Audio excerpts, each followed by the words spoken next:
क्या कोहिनूर हीरे की वजह से हुआ था श्री कृष्ण के जीवन का अंत? क्या एक मणि की वजह से हुआ था यादवों के वंश का विनाश? क्या द्वारिका नगरी के समुद्र में डूबने की वजह थी एक हीरा?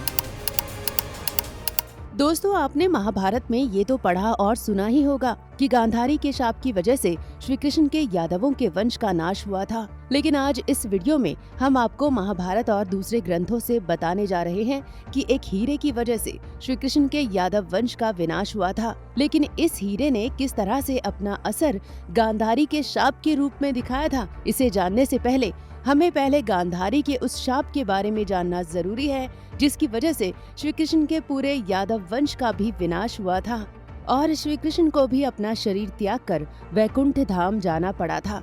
द्वारिका नगरी भी एक सुनामी की तरह से समुद्र में समा गई थी। तो सबसे पहले बात गांधारी के शाप की। ये शाप गांधारी ने श्री कृष्ण को तब दिया था जब वे महाभारत के युद्ध के बाद गांधारी और धृतराष्ट्र से मिलने पहुँचे। गांधारी जानती थी कि श्री कृष्ण चाहते तो ये युद्ध नहीं होता और न ही कौरवों की मृत्यु इस तरह होती और न ही पांडवों और कौरवों के बीच ऐसी दुश्मनी होती जिसकी वजह से महाभारत के युद्ध में करोड़ों वीरों की जान जाती। इसलिए गांधारी ने महाभारत के युद्ध का जिम्मेदार श्री कृष्ण को माना और तपस्या की धनी और शिव भक्त गांधारी ने श्री कृष्ण को ये शाप दे दिया कि जिस तरह से कौरवों और पांडवों के कुल का विनाश महाभारत के युद्ध में हुआ है, उसी प्रकार यादव भी 36 साल बाद आपस में लड़ पड़ेंगे।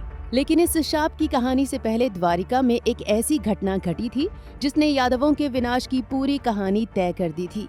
ये घटना थी श्री कृष्ण के होने वाले ससुर सत्राजीत की तपस्या और उस तपस्या से एक मणि यानी हीरे की प्राप्ति की। दोस्तों, सत्राजीत श्री कृष्ण के कबीले के ही सदस्य थे।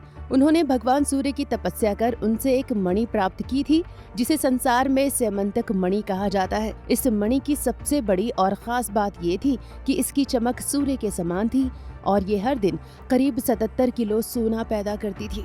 लेकिन इस मणि के साथ एक ऐसी शर्त जुड़ी हुई थी कि अगर ये गलत हाथ में चली गई तो ये उस देश का भी विनाश कर देती थी जिस देश के व्यक्ति के पास ये मणि थी। तो सत्राजीत को जब ये मणि मिली तो श्री कृष्ण ने सोचा कि इस मणि को तो राजा उग्रसेन के पास होना चाहिए, क्योंकि राजा उग्रसेन के पास ये रहेगी तो सारे देश का कल्याण होगा। इस मणि की खास बातों में ये सबसे बड़ी बात थी कि ये जिस भी देश में रहती थी उस देश में न तो कभी अकाल पड़ता था और न ही वहाँ कभी सूखा पड़ता था, न ही वहाँ कभी किसी घर में आग लगती थी और न ही वहाँ कभी चोरी होती थी। लेकिन इस मणि को लेकर कुछ ऐसे खतरे भी थे जो किसी राष्ट्र को बर्बाद भी कर सकते थे। यही वजह थी कि श्री कृष्ण इस स्यमंतक मणि को राजा उग्रसेन के अच्छे हाथों में देना चाहते थे ताकि स्यमंतक मणि से द्वारिका को कोई नुकसान न हो। लेकिन जैसे ही सत्राजीत को ये पता चलता है कि श्री कृष्ण इस मणि को उससे लेना चाहते हैं तो सत्राजीत को लोभ हो गया। उसने अपनी स्यमंतक मणि को बचाने के लिए इसे अपने दुष्ट भाई प्रसेन को दे दिया। अब स्यमंतक मणि ने अपना पहला शिकार दुष्ट प्रसेन को बनाया। प्रसेन जैसे ही इस स्यमंतक मणि को पहनकर जंगल में गया, वहाँ उस पर एक शेर ने हमला कर उसे मार डाला। प्रसेन के द्वारिका से गायब होने पर सत्राजीत ने लोगों में ये अफवाह फैला दी कि श्री कृष्ण ने ही प्रसेन की हत्या कर मणि को चुरा लिया है। अब इस मणि ने दूसरा असर दिखाया। स्वयं विष्णु अवतार भगवान श्री कृष्ण पर ही मणि की चोरी का झूठा कलंक लग गया। अब श्री कृष्ण ने अपने इस कलंक से मुक्ति के लिए द्वारिका के कुछ लोगों को लेकर जंगल में प्रसेन की खोज शुरू कर दी। जंगल में जब प्रसेन की लाश मिली तो वहीं पर एक शेर की लाश भी पड़ी मिली। तब श्री कृष्ण ने लोगों से कहा कि देखो, मुझ पर प्रसेन को मारने का झूठा कलंक लगा था, लेकिन अब सवाल ये था कि आखिर वो हीरा कहाँ गया और शेर की लाश यहाँ क्यों पड़ी है। श्री कृष्ण ने देखा कि शेर की लाश पर एक रीछ के नाखूनों के निशान है और पास में ही एक गुफा थी। जब श्री कृष्ण उस गुफा के अंदर गए तो वहाँ उन्हें एक बालक दिखा जो स्यमंतक मणि के साथ खेल रहा था। श्री कृष्ण को देखने के बाद वो बच्चा जब डरकर चिल्लाने लगा तो वहाँ अचानक भगवान श्री राम के काल में उनकी वानर सेना के वीर रीछ राज जामवान आ गए। जामवान ने श्री कृष्ण पर हमला कर दिया और 21 दिनों तक श्री कृष्ण और जामवान युद्ध करते रहे। आखिर में जामवान को जब ये एहसास हो गया कि श्री कृष्ण और कोई नहीं बल्कि श्री राम के ही दूसरे स्वरूप और विष्णु जी के अवतार हैं, तब उन्होंने श्री कृष्ण से माफी मांगी। दोस्तों, जामवान ने उन्हें बताया कि हिंसक शेर के मुंह में जब उन्होंने स्यमंतक मणि देखी तो उन्होंने शेर को मार डाला। यानी स्यमंतक मणि ने अपना दूसरा शिकार कर लिया था, क्योंकि स्यमंतक मणि के साथ ये बात भी जुड़ी थी कि वो किसी हिंसक प्रवृत्ति के इंसान या जानवर के लिए अनलकी होता था। इसके बाद जामवान ने वो मणि श्री कृष्ण को समर्पित कर दी और अपनी बेटी जामवंती का विवाह श्री कृष्ण से कर दिया। श्री कृष्ण उस मणि को लेकर वापस द्वारिका लौटे और उन्होंने सत्राजीत को ये मणि लौटा दी।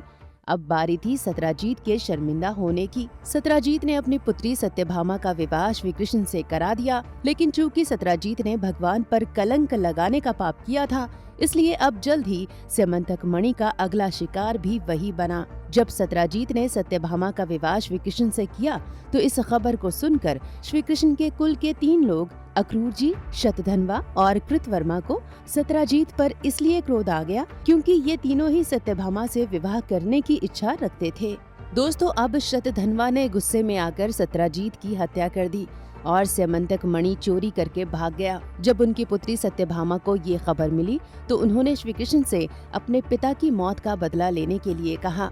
श्री कृष्ण ने बलराम जी से कहा कि चूंकि सत्राजीत के कोई पुत्र नहीं था, इसलिए ये मणि हम लोगों के पास आनी चाहिए। इसलिए हमें शतधन्वा का वध कर अपने ससुर सत्राजीत की मौत का बदला भी लेना चाहिए और मणि भी ले लेनी चाहिए। बलराम जी को लगा कि अब मणि उनके पास रहनी चाहिए। वे श्री कृष्ण के साथ शतधन्वा का वध करने के लिए निकल पड़े। शतधन्वा को जब ये खबर मिली तो उसने सोचा कि अगर ये मणि अक्रूर जी को सौंप दें तो शायद उनकी जान बच सकती है। उसने अक्रूर जी को ये मणि दे दी और जंगल भाग गया। अब श्री कृष्ण ने उसे जंगल भागते देखा तो उन्होंने बलराम जी को रथ पर रुकने के लिए कहा और खुद शतधन्वा का वध करने के लिए आगे चल पड़े। लेकिन जब श्री कृष्ण ने शतधन्वा का वध किया तो उन्हें उसके पास से मणि नहीं मिली। जब ये बात उन्होंने बलराम जी को बताई तो बलराम जी को शक हो गया कि श्री कृष्ण ने ये मणि चुरा कर रख ली है। बलराम जी ने तुरंत श्री कृष्ण का त्याग कर दिया और मिथिला नगर चले गए।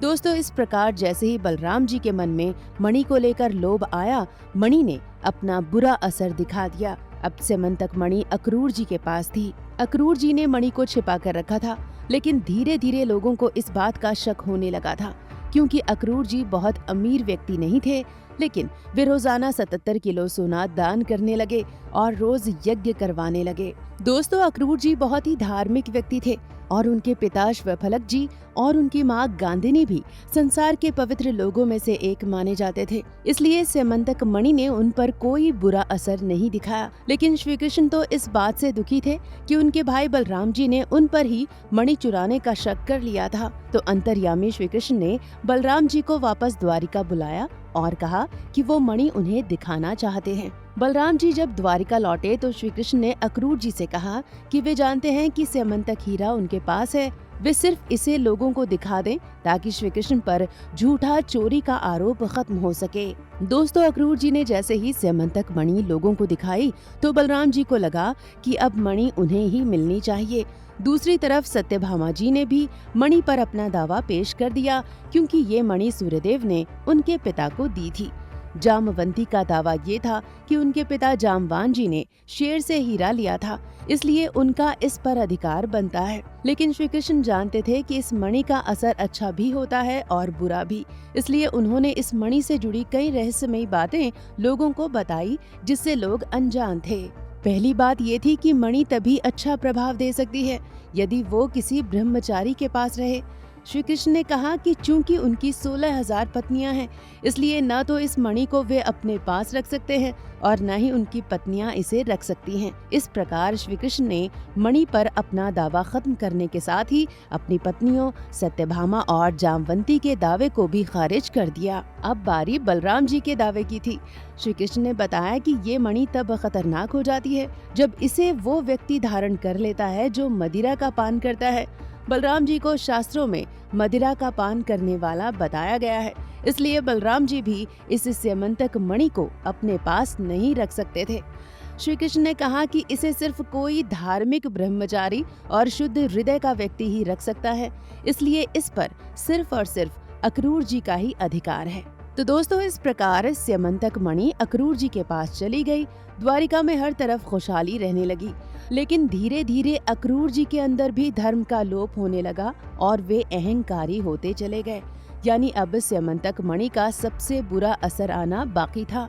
जब महाभारत के युद्ध के बाद करोड़ों लोगों की मृत्यु हुई, तब इसी स्यमंतक मणि के प्रभाव से यादवों के वंश के विनाश की कथा शुरू हुई। पहले गांधारी ने श्री कृष्ण को शाप दिया कि अगले 36 सालों में यादवों के वंश का विनाश होगा। इसके बाद इस मणि के असर से वहां के यादवों के अंदर फूट पड़ने लगी। द्वारिका के यादव मदिरा पान कर रोज आपस में लड़ने लगे। एक दिन तो हद हो गई जब श्री कृष्ण के बेटे सांब ने अपने दोस्तों के साथ कुछ ऋषियों का अपमान कर दिया। सांब अपने पेट पर कपड़ा लपेट, साड़ी पहनकर, लंबा घूंघट किए स्त्री वेश में दोस्तों के साथ ऋषियों के पास पहुंचा। दोस्तों ने ऋषियों से पूछा कि ये स्त्री गर्भवती है, आप बताएं कि इसे लड़का होगा या लड़की।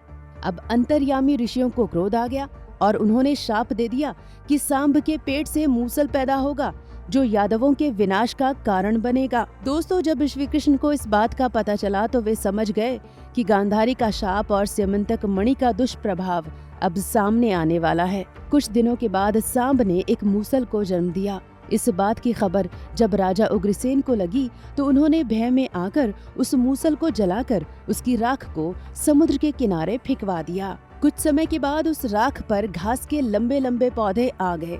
लोग इस घटना को भूल गए, लेकिन श्री कृष्ण इसे भूले नहीं थे। वे देख रहे थे कि यादव रोज मदिरा पान कर आपस में लड़ाई करते हैं। एक बार श्री कृष्ण ने द्वारिका में मदिरा पान पर पाबंदी लगा दी और सभी यादवों को समुद्र के किनारे समझाने के लिए बुलाया, लेकिन चोरी छिपे यादवों ने मदिरा पान किया और नशे की हालत में समुद्र के किनारे पहुँचे। अब धीरे धीरे यादवों में आपस में लड़ाई शुरू हो गई। ये लड़ाई इतनी बढ़ गई कि यादवों ने पास में उगे घास के पौधों को उखाड़कर एक दूसरे पर फेंकना शुरू कर दिया। अचानक ये घास के पौधे मूसलों में बदल गए और यादवों ने एक दूसरे का वध मूसलों से करना शुरू कर दिया और हजारों यादव उस शाम मारे गए। दोस्तों श्री कृष्ण जानते थे कि उनके वैकुंठ लौटने का समय आ चुका है, इसलिए वे गांधारी के शाप और स्यमंतक मणि के इस असर को चुपचाप देखते रहे और आखिर में यादवों के मारे जाने के बाद एक पेड़ के नीचे थक कर लेट गए। तभी एक बहेलिये ने उनके पैर में तीर मारा, जिसके बाद श्री कृष्ण ने शरीर त्याग दिया और वैकुंठ चले गए। इसके ठीक बाद एक सुनामी ने द्वारिका नगरी को समुद्र में डुबो दिया। तो दोस्तों इस प्रकार स्यमंतक हीरे ने यादवों के समूचे कुल का विनाश कर दिया। कहते हैं कि स्यमंतक मणि ही कोहिनूर का हीरा है। अगर आप कोहिनूर की कहानी सुनना चाहते हैं तो आप हमारा एक और वीडियो देख सकते हैं। उम्मीद है कि आपको हमारी ये प्रस्तुति पसंद आई होगी। आपसे निवेदन है कि आप इस वीडियो को लाइक जरूर करें और हमारे चैनल को सब्सक्राइब भी कर लें। जय श्री कृष्ण।